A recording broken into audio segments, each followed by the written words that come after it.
Hi, can you hear me? Always kiss me goodnight. Oh, do you see that? I'm in my I feel, room.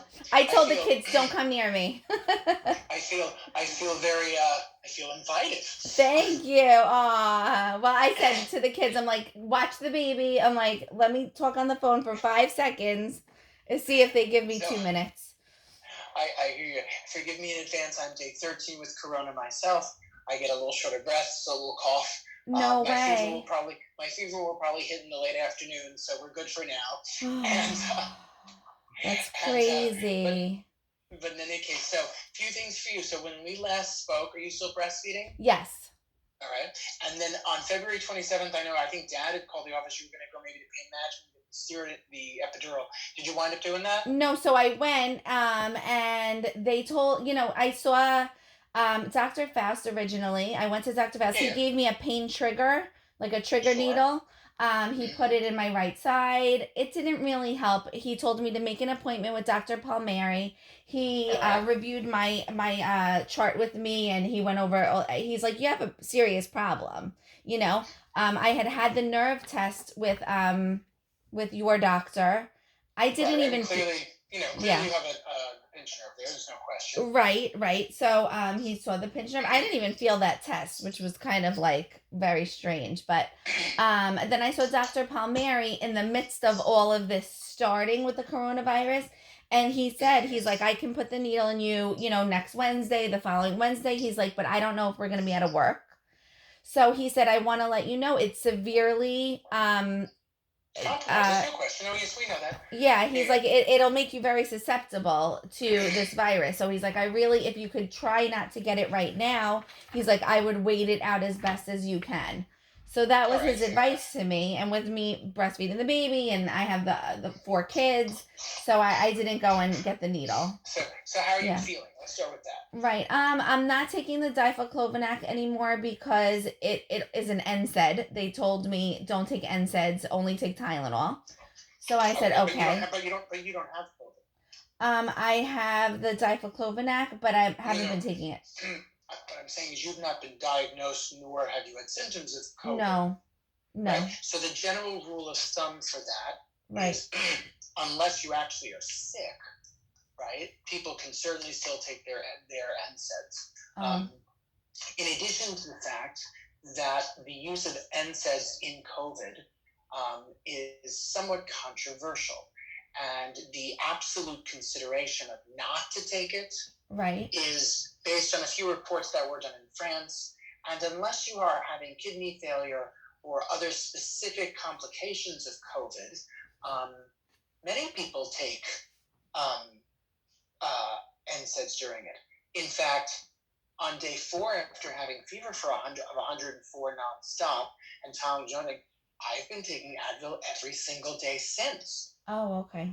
Right? Okay. So, and it's good enough for me Right. because I decided that hallucinating with delirium with 104 to 105 temperature was not worth it. Right. And I've been taking Advil. And so if you feel you need to, Okay. and you're not sick, and you're not sickly, Right.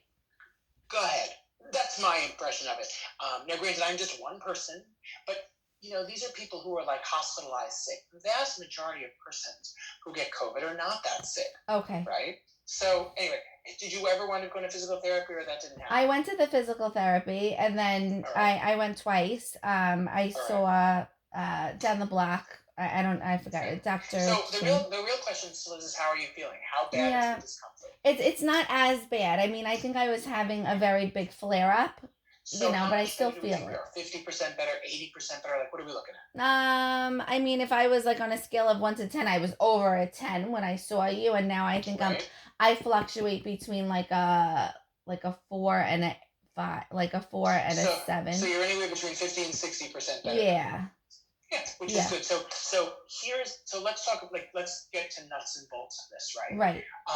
Interestingly enough, before one of my first symptoms of corona, about 5 days before it began, I had unbelievable back pain. It went down my legs. I really thought I had a disc. It really did. Mm-hmm. And the this was after isolation quarantine began. And all I thought to myself was this doesn't really matter because no one's operating. It's elective surgery. They're all canceled. No one can do anything. So until I'm paralyzed or until I'm weak, I'm literally, up the proverbial creek, no paddle. Right. Right? So I get it. Now, interestingly enough, when my fever hit for COVID, my back pain went all away. I am not kidding you. I was in so much back pain. I got fever within 20 minutes. I felt a little cold, got a little chill, and 20 minutes later, I was 104. The second I hit that 104, back pain was all gone, and I have not had back pain since. Okay. But again, it has nothing to do with you. My point is that it made me think about, well, what was going to happen to someone who's having acute back pain? Right. And the answer is not much. Right? Your choices are medications, which are going to be very limited because you're breastfeeding. Right. Right. No one's doing any procedures, and no one's doing any surgery unless you are paralyzed, losing bowel, bladder, or anything else. Right. So what I would recommend you do is this: I assume they give you a series of exercises with the physical therapy, and or you can find some online. Right. You need to be very proactive in doing them because we are all sitting around like potatoes, right, streaming lots of television and or watching children's shows with our kids all day long. Not me, but you. Right. Trying very hard to pretend what day of the week is it? I don't even know. Hoping that it's garbage day because you can actually get dressed up because there's nowhere else to go. Right. Thinking to yourself, was it the first day you put on any makeup and how long? Like, because what does it matter? Right. Trust me, I know. In fact, I will admit to you, see this sweater? I'm only wearing it because it has a hole in the back because no one can see it. Right. Well, I'm in pajamas, so and I go from daytime pajamas to nighttime pajamas. So right. I totally hear you. So really, right now, there's not much to do. Right. But that you're not getting worse, that you're not having weakness of a foot, that you're not having bowel bladder issues. All of that is positive. Right. And well, so actually, I am having a little bit of, and I explained to the doctor, like it's a little bit of like constipation, and I tried to increase water and all that, but it almost because of, I think he said probably because of the bottom S1 disc, it's hard to go number 2, Yeah, and like, well, yes, because but I don't think that disc is causing you to have dysfunction per se. Okay. It would be unusual where it's at. And frankly, bladder would bother me more first. Okay. I think what the goal of today's conversation is you are educated regarding the warning signs. Right. If something gets worse, right, then it becomes urgent, then we have to address it. But unfortunately, really there's not much to do right now. Yeah. And if you're afraid to take the diclofenac, which I totally understand, fine. But there's right. not much else otherwise to do. But I would really keep yourself exercising. You want to keep your back muscles strong. Right. So as this improves, you're no worse. Right. So let's do this. Let's reconvene in the next 6 to 8 weeks. I'm even going to presume that it's going to be in person.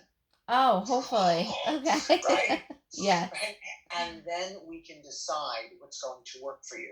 Because the reality is, if this is continuing to this degree, right, then Right. Dr. Faust would probably see you back, re-image you, and then determine whether or not there's something surgical. Right. I mean, he said, I think this is going to lead to surgical. He said, try the steroid shot, go to Dr. Palmieri. I went to Dr. Palmieri.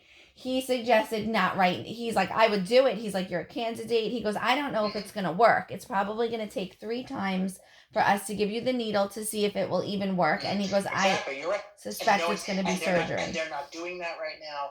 The ORs are literally packed with patient beds. The ORs are closed. Right. Unless you have an absolute emergency. You can't even schedule your C-section. Right. I mean, it's just the way. In fact, actually, currently, depending on which hospital you go to, if you need to have a C-section, right, they wait till you go into labor, an ambulance now comes to get you, and they don't even bring you to the hospital. They're bringing you to the ambulatory surgery centers. Yeah, because the hospital, every patient's COVID. And they're sending you home in 1 day. Wow. And for vaginal delivery, 12 hours. Yeah, it's nuts. My brother is an anesthesiologist for OB at Montefiore. And he just said Hmm. everyone's a COVID patient. Yeah, it's a mess, and you can't even deliver. Like literally, you're there, deliver 12 hours, get out. I mean, imagine being thrown out with With a like 12 newborn. hours. But that's the way it is. Even my stroke patients, they're getting like clotbuster medicines 24 hours. They don't care if they're hemiplegic and can't move one side. Home. Right. Just they're literally just throwing them out and sending them home, and the nurse can come to your house because they can't fit them. And if a nurse can't come to your house because they don't have resources, then that you are up that same creek. Right. It's the way it is. It's Yeah. really and I live in New York. I'm telling you, it's kind of scary, Yeah. but it is what it is. Unfortunately, so you take Yeah. care, continue your exercises, know your warning signs, and if Okay. anything changes, let us know. After we get off the phone, Lisa's going to call you Okay. I do have one to set everything up. question Please go because ahead. I've been like very high strung and home with these kids and a little crazy and I am breastfeeding. I have like an increase in anxiety. Mm-hmm. Do I speak to you, the neurologist, about this increase in anxiety? I mean, I've been doing exercises. I've been taking some Tylenol um to combat the back situation. I'm not an advocate of medicine while I'm taking, feeding the baby, Especially with but breastfeeding as well. right. What we can do is this: is have you ever seen a therapist before, a psychologist, or anybody else? No. So they're actually working by FaceTime also, Okay. and Zoom and everything Do you else. have any So what I'll do is, yeah, recommendations? so I'm going to have at least give you some names and numbers. I don't think you need to see psychiatry. The goal of seeing psychiatry is for medicine. Since we're not doing medicine, Right. your goal would be to see a therapist or a psychologist. Okay. Not always easy to find somebody, but let's give you some resources and see what we can come up with. Yeah. Okay, that would be good. I mean, just to like, just I don't know. Let me tell you, mental health, behavioral health related issues during this quarantine have Right. been a prominent issue. Let alone that you're taking care of like 9 children. Uh, right? Isn't it like 9? How many kids you got? 4. Yeah. Yeah, so it feels like 9. It Yeah, feels yeah. like 9. Yeah. So With a I hear you. girl. Yeah. Yeah. Good luck to you on that. Yeah. So, yeah. So, those candles behind you to light the house on fire. That's Right. really what it is, right? That's the goal. Just light the whole house on fire and see how it goes. Right. So I'll have at least give you some numbers as well. All right. Okay, thank you. Take good care. Stay healthy and Thank safe. you. Okay, you too feel better. I will soon enough. Bye Okay, now. thank you.